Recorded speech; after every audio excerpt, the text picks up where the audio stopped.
Also claims Woo. Woo. Woo. Ooh, that one's better. I can do that one better. Woo. Woo. Woo. Woo. It's like a owl Woo. over there. It's fucking ridiculous.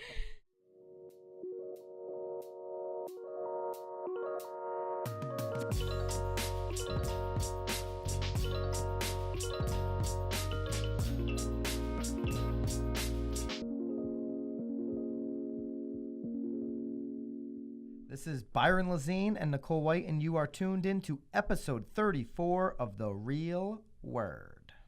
Word is up. Word up. So we got part 2 last week. If you missed 33, go back and check out the independent contractor introduction to this. I mean, it might be a trilogy. It might be a 3-part series. I'm going to keep track of how much you talk. You're going to keep track of how much I talk? What do you mean, the time? Does he have it timed over there? Are you timing me, Sam? No, but it's fun because you get to see, you can see your movements, then you can see like mine, and then like when I talk, it You'd starts rather moving. me do all the talking anyways today. No, I'm great. This is good. Feeling energized? Feel lovely. So this is part 2. What Yes. we did was we asked for your feedback. We got some of your feedback. We're going to talk about some of that. We have some comments, some inboxes. We're going to talk about that. And then we'll give our opinions next week. No. Oh, you want to do it next week? Yeah, we said you're just going to drag this thing on a Didn't you little just bit say it was more? going to be a three-parter, a trilogy? All right, we can give our opinions Next week. next week. Yeah. So let's start with a couple comments on YouTube I've got highlighted here. One of them coming from a state of Texas real estate agent. And he really, Matthew, my man. You committed to this response. This is lengthy, bro. These are called YouTube comments. No, he copy and pasted the rules, which I appreciated. I do appreciate that, Matthew, because there's a lot of good info here. I wonder though. So I do want to ask Matthew though, like if you read the it's the ABCs of independent contractors. The ABC. Because I still feel like test. we're missing some of the responses to the ABC test. We're 100% not attorneys, so no. What he's stating here is coming somewhere from the state of Texas, I'm assuming, and he's talking about Texas. He's basically boiling it down to this. In Texas, if you set your own schedule, you're an independent contractor. So if somebody's not setting your schedule, you're not an employee. So weird, isn't it? That seems weird. Right. And seems like if you go, he's got 20 bullet points here. So if you go on YouTube and you go to Real Word episode 33, you'll see Matthew's comment. Yeah. Byron loves reading too. It's like probably his favorite thing to do. Once I get glasses, it'll be my favorite thing to do. Yeah? Yeah, absolutely. Are you blaming the glasses? I am blaming for my lack of attention span. Someone said that's not your eyes, dude. That's ADD. Right? What do they call I was going to say. I don't think it has anything to do with glasses. Yeah. I mean, Sam's got glasses. Sam, how do you feel? You feel like you're like attentive? I don't think that's to do with the glasses. You wouldn't stay with the glasses? No, now we're diverting totally off of this I'm sorry. topic. Well, that's because you were like looking over the bullets. I want to say this. Like, Go ahead. Sam, you really need those glasses, right? Yeah. Right. There are people that are wearing those same framed glasses that you have. Yeah. You know, the black frame, the common black frame. that are nothing? You can pop some on my eyes right now if you want to. Yeah. That don't need them. Yeah. So it's the trendy thing to do. And of course, if so 7 years ago, I was told I need glasses. I So didn't go and get them. Did you not get them because you thought they were trendy? Now I don't want to go back. So I'm like, if I get the glasses, they're going to say, oh, he's just trying to be trendy. He doesn't even need them. That would be the first thought in people's mind. I think you think that people think too much about you. That's a little. I mean, No. I remember my mom used to yell at me all the time because I would write my name on like napkins in like the kitchen. She's like, Nicole, I've never met anybody so self-centered in my life. I feel like I've met my match. No, not about me. Because I think about this when I see people with glasses. Sometimes I'm like, fucker's trying to be trendy over there. No, but 100%. God forbid the guy just wants to see. I mean, back to employee status here. Okay. All right, so number 7 on his list, an employee must work on call or during hours and days as set by the employee. A true independent contractor is the master of his or own time and works the days and hours he or she Wait, that was chooses. a bullet point? Are you sure he didn't type that? I can't imagine that he copy and pasted like the master. That's like written in like the law book. Like they use the word master. Dude, he's got 20 bullet points I mean, here. He's not sourcing actually where it's coming from. Yeah. I mean... But careful. Maybe you should read it first before you start just to sum it all up, I have not gotten a message from any real estate agent yet. This is a small sample size. Super small sample size. That doesn't believe they're an independent contractor David here comments, nice job. The agents that work for S3 Living, which I have no idea what that is, are independent contractors. But to borrow from you guys, it may be a racket. So actually, maybe he's questioning a little bit there. Well, we all are. I mean, that was really what came of that article, is because I think we all think we're independent contractors because we sign independent contractor forms. But when you start going over this ABC test that was given, it's super contradictory, and it's and that's the reason why he's crazy saying, things are happening. Okay, this may be a racket. And so I'll kind of give you a little bit of a start of my opinion, right? And I think that there are certainly brokerage shops in this country that 100% have agents that are independent contractors. Right. But I also think that when there's emails going out in an office saying somebody has to pick up floor, you're putting yourself in a vulnerable position, managers or brokers or whoever, right? In everybody's that's watching this is seeing that email. I'm pretty I don't know that they ever say someone has to. It's more like somebody better. But like, how the emails increase over time if nobody's responded. It's like, no, really, we need floor coverage. Really. And in all honesty, too, if you're getting those emails, just don't reply all. Just delete them. Well, that too. No, I mean, so. I don't need the follow-up email that you're going to be there. We're about to get into our rackets, but floor time is the biggest racket. And so I think if the brokerage has, these types of systems in place, then they're walking a tight line because that's when you're really starting to put people in a schedule, in a place, right? To report at well, a certain especially time. if the number one, because a lot of these people are saying that the number one thing that makes them an independent contractor is the fact that you can do your schedule, right? And I mean, you're the master of your own calendar, and I mean, to have floor duty from 9 to 12 or 12 to 3 is like. Yeah, and you are not the master of your calendar. On Instagram, Jacob Hunter, fan of the show, what's up? And he's from California. He kind of chimed in the same thing on the DM. He said same thing as the first guy from Texas, that California, the test is essentially, does your employer set your schedule? Yeah. So they're really tied up on the schedule thing. We're going to give you our opinion on part 3 next week. So you've got to, but you still got time. Love to hear your opinion. Yeah, we got great feedback from you guys. I'd almost really like to, and I'm certain there's probably not many attorneys that are just sort of sitting around like waiting to watch the racket, but I would love to hear their opinion on it too. Maybe it'll help us form ours, because I'm really starting to question maybe whether we are independent contractors. Well, next week you'll get to share what you think. Oh boy.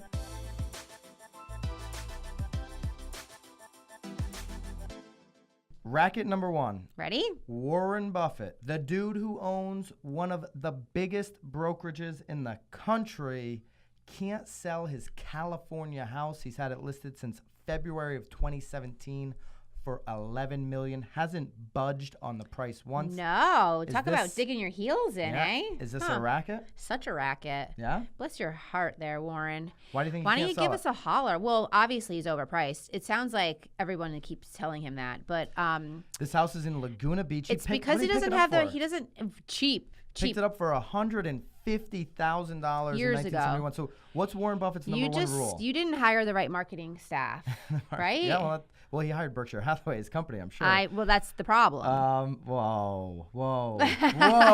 Here we go. Getting a little crazy on the real word. Gotta. He clearly isn't going to lose money on this deal. No. He bought it for $150,000, and his number one rule in investing is never lose money. So after reading the article a little bit, it does talk about the fact that his late wife actually sort of talked him into purchasing this property. So I'm assuming he's a little. Ooh, you think he's an emotional seller? He's a little romantic, as you like to call him. I think there's a little bit of an attachment there, which I don't blame him. I mean, I still live in the house that I grew up in. You know why this isn't a racket? Why? Because he's Warren freaking Buffett, dude. Well, he doesn't have to sell this house. He doesn't care if it sells or not. I think you're a racket. He's gonna leave it at $11 million, and someone's willing to negotiate. He'll sell at a fair price. If the dude needed to sell, and you were sitting on the market, because we deal with sellers at times that are like, I have to sell this property. Great, dude. You've been on the market for a year. Let's lower the price of this. Oh, but I am not lowering the price. Right. That's a racket. This dude's a baller. He's a baller. This ain't a racket, dude. He's Warren freaking Buffett. All right. Well. All right. I think it's a racket. This is This is a big time racket. This is Racket number 2. It's an interesting one. I feel like that should be a main topic. We could probably turn this racket into a main topic. This really should have been the main topic. It really should have been the main topic. Should we start over again? No, just keep going. Okay. Keep going. I know you want to take a nap, but we I can don't. keep going. I'm fine. Racket number 2. I just can't figure out which camera to look at. Lawsuit accuses Westchester real estate I keep looking at the firm wrong one. of conflict of interest in home sales. Yes. So this is a Wall Street Journal article. So if you're not a subscriber, I don't know how Nicole squeaked through the little subscription barrier today, but she got in there. I think Wall Street Journal felt bad for me. They keep hearing me say that I can't get onto Inman, so they're like, "Here, Nicole, threw you a freebie. we'll throw you a freebie article." So we're going to link this up as we always do. All these topics we talk about, we link up, whether you're on YouTube or wherever you're watching or listening to this. You can find these articles that we're referencing. And so the suit here is in Westchester's, Close. a couple hours from here. Super close. The suit's taking on an issue known as dual agency. If you're watching the show, you probably know what dual agency is. It may be illegal in your particular state that you work in. There's a reason dual agency is illegal. Clearly. I mean, there's super gray. There's super gray lines here. So I texted you the paragraph you wanted. I definitely want to read these stats. So Houlihan Lawrence, who actually got bought out by Berkshire Hathaway. They're a big time firm in that part of the world in Westchester County, which is just north of Manhattan, suburb for Manhattan. A lot of people that work in the city. Look at all your lines. There, right? Look at all your lines. You have so many lines. Yeah, I'm doing a lot of talking here. I'm trying to carry the ship. You're carrying it. Must be so, because you hang out. So here's the deal. Can I get through the 2 paragraphs? Of course. You don't mind? Do you want to read them? No. You just want to see me struggle? Look how small that is. Well, first of all, click it. Oh, there we go. Technology 101 with Nicole White. The lawsuit claims that last year Houlihan Lawrence represented both the buyer and seller in 9 out of 10 of Houlihan Lawrence's biggest home sales in Westchester County. Dude, they represented both sides in 9 of 10 of the biggest home sales in Westchester County. A sales total volume of more than $47 million. In Bronxville, 48 out of 75 Houlihan sales were dual agency. So almost like that's 2/3. That's the whole deal of Bronxville. 48 of 75 were Houlihan sales. It's an interesting thing, though, because, I mean, even here in Connecticut, there's so many times that buyers come directly to the listing agents because they think they'll get a better deal that way. Including 80% of all deals for $2 million or more. Now, you can start to say that this is a racket and that they're running some type of monopoly, and the lawsuit gets into a situation that just happened, a deal that just closed in Westchester, where the buyer felt that the information, so that the agent she was dealing with was actually the brother of the listing agent. It was a real estate team, and she's claiming that she was never told that they were not only related, but under the this dual agency situation, the same team. So that's when the lawsuit kicked in, and now it's really a bigger lawsuit, and they're going after commissions all the way back to 2011, claiming that Houlihan Lawrence practices and teaches their agents to get dual agency on their listings, right? So to get like they give them like some sort of incentive if they sell an in-house listing. They said like the forms, the standard board forms, were already checked yes for dual agency, as opposed to letting the buyer check them. They were already pre-checked for them when they gave them. It was in the article. Yeah, but we check things like that all the time too. Like I'll pre-check. No, like scanned, already checked. Like instead of like giving the buyer the empty sheet and them checking the box when they sign it, it was already checked for them. But don't you have to like sign a dual agency form? I mean, it's a whole separate addendum. That was the standard board form they were talking about. That they were checking yes to dual agency. But then the people were signing it. And then the people signed off on it. Yeah, so listen, if you explain dual agency, and in Connecticut, dual agency is allowed. You basically explain it like for instance, we work for William Ravis Real Estate, right? If you do not want to do dual agency, that's fine.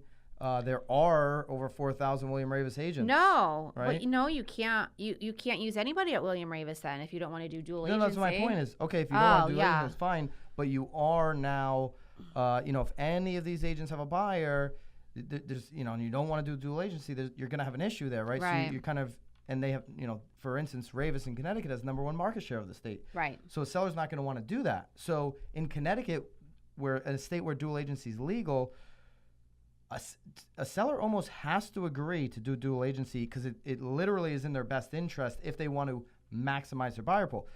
There's a lot of sellers that have a problem with it Well, because this is the buyer that's having a problem with it. there's a lot of buyers that have a problem with Yeah. it and sellers. The buyer has a problem with it because she was pressured into pay a higher price. She felt this is all. Well, she said that the agent said that she allegedly. needs to put in an offer over asking price because there's an offer over. Oh, you were accused of that one time too, remember? Yes, that was not the same legit, thing, but yeah. Because it wasn't a dual agency situation. It was not a She's dual like, you're agency driving the price up. I'm like, yeah, I am, dude. I've got 3 offers and they're all competing. And But I your am seller driving also the price authorized you to say that you had an offer. 100%. Yeah. Now, when you get into a dual agency situation, you are more relaying information between the two parties. Right. So if what they're claiming is true, then yeah, these particular agents at Houlihan have an issue on their hands. Right. If they're not true, then it's a different ballgame. But what I think is not a racket is the fact that Houlihan Lawrence has outstanding numbers. There's an agent in the next town over from us who typically is on 3 out of 4 sides of a $1 million+ deal in that town. There's not a lot. There's not a lot of $1 million+ deals, but she's on 3 of the 4 sides. She happens to be friends with a lot of that clientele. Right. Hats off to her. I think she's doing an amazing job. People know to go to her. Absolutely. And I don't think that there's anything unusual, even though she's on 75% of the transactions. There's nothing unusual about it. She's a rock star. She is. And so Houlihan, I already know for a fact they've been in that part of the world. They've been very aggressive in who they recruit. They have a lot of rock stars. So it's not necessarily a racket that they're doing and putting up big numbers. Right. What would be a racket is, and what we do a lot is we designate somebody on our team. We do designated agency, which is a form of dual. One agent's going to talk to one party, one agent's going to talk to the other party. I do think dual agency, unless you have a super rare agent, somebody that's talking to absolutely both sides, that can become a little bit of a racket, in my opinion. I always go designated. Interesting. Personally. I just did dual. Yeah, I'm not saying across the board 100%. I'm just saying it can get tricky.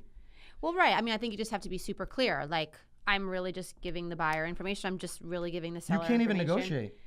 You are not allowed to negotiate as a dual agent. You cannot advise the seller. No, you can't advise them. You can't advise. You can't even pull comps. Right. Really. So You're just all you're literally doing- just yes. And so my point is, when all you're doing is relaying information, well, and this is why I don't love dual agency, because as technology catches up, technology could be the dual agent. Why would you need an agent to do that? Why would you need an agent to relay information if they're not even able to strategize, negotiate, pull comps? Dual agents should be a robot. Wow. Anything that doesn't have strategy behind it, that's just literally relaying.